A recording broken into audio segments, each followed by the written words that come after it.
There'll be lots of photographs taken today, I'm sure, particularly of these lovely old Spitfires and Hurricanes. Not very many Hurricanes left flying nowadays. Hurricane on the left.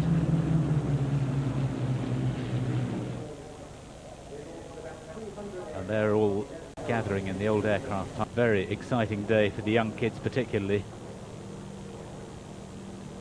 And there's another recently refurbished Spitfire in French Air Force colours, D-Day markings. Actually belongs to my colleague Alan de Cadenet. He's not flying it today, although we do expect to hear from him airborne later on.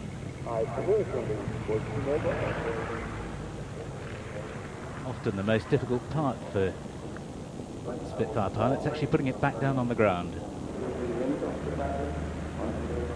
That one joining the aircraft park as well. Undisputed highlight of this year's show was the Special Battle of Britain commemoration. There were over 20 World War II aircraft in attendance, with a strong selection of Spitfires and Hurricanes. Leading the display is Charlie Brown, who knows both the Spitfire and Hurricane very well. So how is the vintage aircraft scene developing? We're trying to make it more professional, but still keeping the fun in it. The restorations are getting better and better. I believe that the skills are still there to fly these aircraft, and there's no reason why we can't just carry on flying these aircraft. I think the main thing is not to exceed our abilities, not to exceed the aircraft's abilities. After all, we're not here to show our own skills, we're here to show the aeroplane to the public. Another seasoned pilot flying in the formation is John Romain.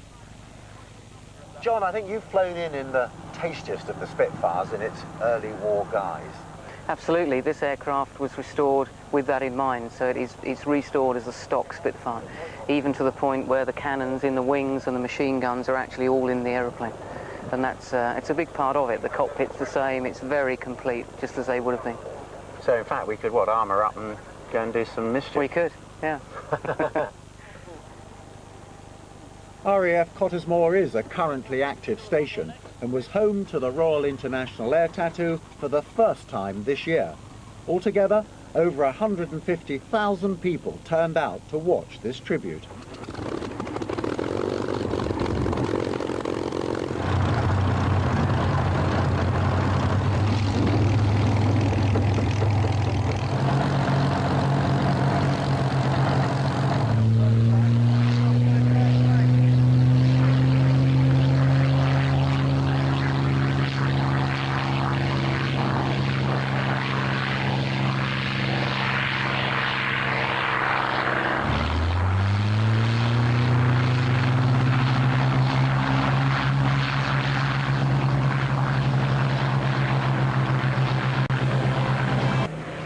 Well, just a few veterans from those momentous days. They're here 60 years on as the sky above Biggin Hill is once again filled with the evocative sound of Merlin engines and the sight of those most elegant and surely significant fighters in British aviation history.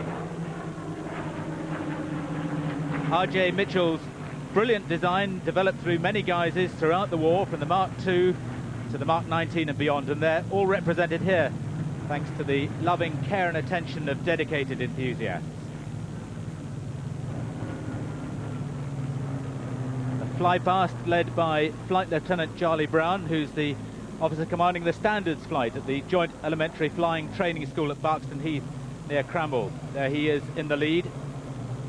He should have been leading 3 Vics of 3, but there are a couple of aircraft not there, as so often happens with aircraft of this vintage, a couple of unserviceabilities. Most distinctive colour scheme nearest the camera from the Royal Netherlands Air Force, flown by Major General Berry Mako, 25 years in the Royal Netherlands Air Force.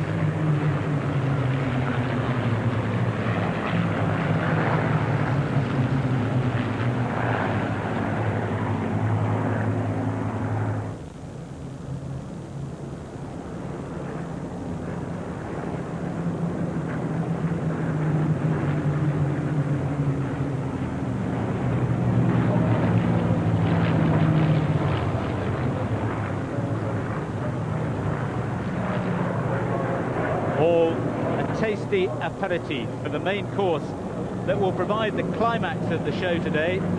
a mass flypast of Spitfires and Hurricanes. That's all to come later.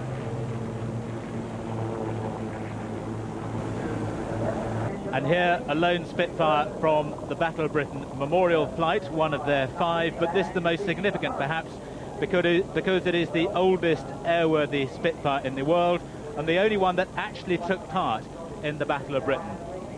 Believed to be the 14th aircraft built at Castle Bromwich in Birmingham, entered service in August 1940.